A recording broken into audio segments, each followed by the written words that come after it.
নমস্কাৰ, সকলোলৈকে ইংৰাজী নৱবৰ্ষৰ শুভেচ্ছা জনালোঁ। আজি মই অন্য এটা ভিডিঅ' লৈ আহিছোঁ। আজি মই বনাম এয়া মচুৰ দাইলৰ ফুলাৰি। আৰু এয়া মই মচুৰ দাইলখিনি মিক্সিত পিচি লৈছোঁ, 2 ঘণ্টামান ভিজাই থৈছিলোঁ। আৰু ইয়াত এয়া দিছোঁ মই বেকিং চ'ডা অকণমান আৰু নিমখো দি দিছোঁ। আৰু এইখিনি ভালদৰে মিক্সিত মাৰি লোৱাৰ পিছত এয়া তাত মই জলকীয়া, পিঁয়াজ আৰু ধনিয়া দি দিছোঁ। ইয়াৰে মই বনাম আজি ফুলাৰি বা পকৰা বুলিও কয় কিছুমানে। এইখিনি এতিয়া মই ভালদৰে মিক্স কৰি ল'ম। বেচনৰো খাব পাৰি, কিন্তু আজি মই এয়া বনাম মচুৰ দাইল। আৰু এইখিনি এতিয়া মই তেল গৰম কৰি লৈছোঁ কেৰাহীত। আৰু এয়া মই হাতেৰে এনেদৰে সৰু সৰুকৈ দি দিছোঁ, কাৰণ চামুচেৰে দিলে ডাঙৰ ডাঙৰ হয় আৰু ফুলি নুঠে। এনে হাতেৰে দিলে সৰু সৰুকৈ দিব পাৰি আৰু ধুনীয়াকৈ ফুলি উঠে।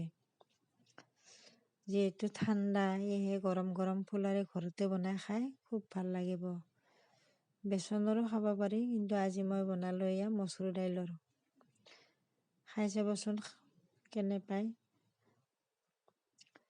এয়া গৰম গৰম চাহৰ লগত ফুলাৰি। ভিডিঅ'বিলাক চাই কেনে পায় জনাব। যদি এই ভিডিঅ'বিলাক চাই ভাল লাগে, লাইক কৰিব, কমেণ্ট কৰিব। আপোনালোকৰ কমেণ্টৰ কাৰণে খুব ভাল লাগে। এটা কমেণ্ট দিলে ভাল লাগে বন্ধু বান্ধৱীসকল। আৰু যিসকলে নতুনকৈ চাইছে তেখেতসকলে যেন মোৰ চেনেলটো ছাবস্ক্ৰাইব কৰি দিয়ে। এয়া মই আৰু অলপ ভাজি দিম। একেবাৰে সৰু সৰুকৈ দিছোঁ, তেতিয়া ধুনীয়াকৈ ফুলি উঠে আৰু মচমচীয়া হয়, খাবলৈও ভাল লাগে।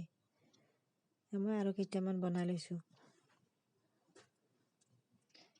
কাৰণ যিহেতু ঠাণ্ডা, ইমান ঠাণ্ডা, সেয়েহে গৰমে গৰমে চাহৰ লগত খাই খুব সোৱাদ লাগিব, দোকানৰ কিনি আনি খোৱাতকৈ। এয়া মই আৰু কেইটামান ভাজি লৈছোঁ।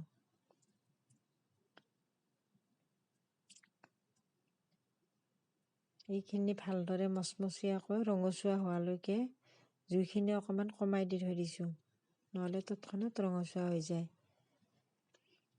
মোৰ গোটেইখিনি ভাজা হৈ গ'ল। আৰু ইয়াত দিয়াৰ কাৰণে আৰু মই অকণমান নতুনকৈ পিঁয়াজ, জলকীয়া আৰু ধনিয়া কাটি লৈছোঁ, ইয়াত ছটিয়াই দিম।